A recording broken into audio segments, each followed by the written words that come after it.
जब भी प्रेम की बात आती है, हम सबसे पहले मन में एक नायक और एक नायिका का चित्रण कर लेते हैं। क्यों? आपके साथ भी यही होता है ना? पर क्या प्रेम केवल नायक नायिका के आकर्षण का बंधन है?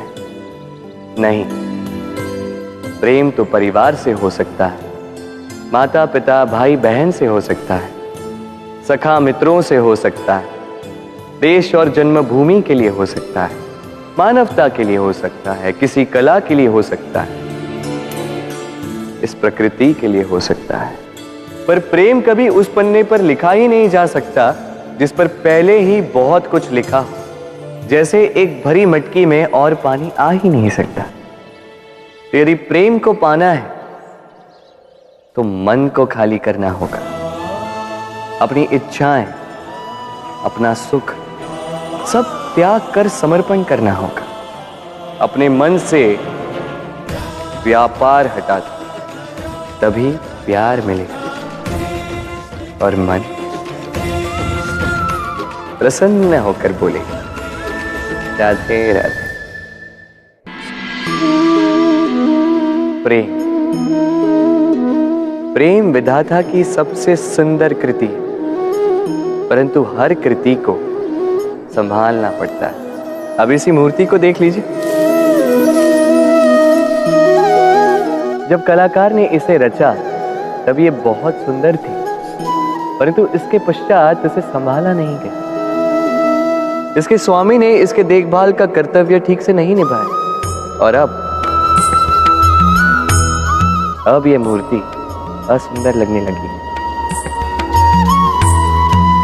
इसी प्रकार केवल कह देने से प्रेम नहीं हो जाता।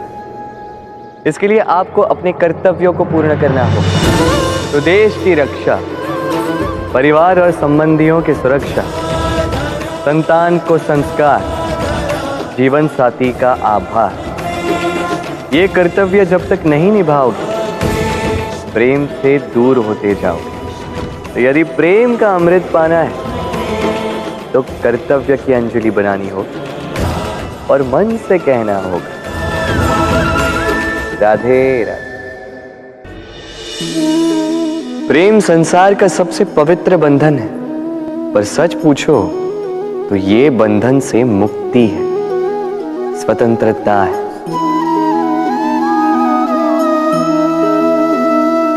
नहीं समझे? समझाता हूं। यदि कोई आपका प्रेम ठुकरा दे, यदि कोई आपका प्रेम समझ ही ना पाए तो क्या होगा? कुछ उदास हो जाएंगे, कुछ छल करके प्रेम पाना चाहेंगे, तो कुछ बलपूर्वक प्रेम पर अधिकार करना चाहेंगे। किंतु यह आवश्यक नहीं कि जिससे आप प्रेम करते हो उसे भी आपसे प्रेम, क्योंकि प्रेम कोई वस्तु नहीं है, न राज्य है न धन जिसे आप बल से अपने वश में कर सको। प्रेम वो शक्ति है जो आपके लिए हर बंधन तोड़ सकती है, किंतु स्वयं किसी बंधन में नहीं फंसती। तो जिससे भी आप प्रेम करते हो उसे स्वतंत्र छोड़ दीजिए, क्योंकि स्वतंत्रता ही वो भाव है जो जीव को सबसे अधिक प्रिय है। प्रेम सच्चा होगा तो उसे अवश्य समझ में आए। तब तक के लिए निस्वार्थ भाव से प्रेम कीजिए। स्वार्थ हट जाएगा तो प्रेम आ ही जाएगा और मन प्रसन्न होकर बोलेगा, राधे राधे।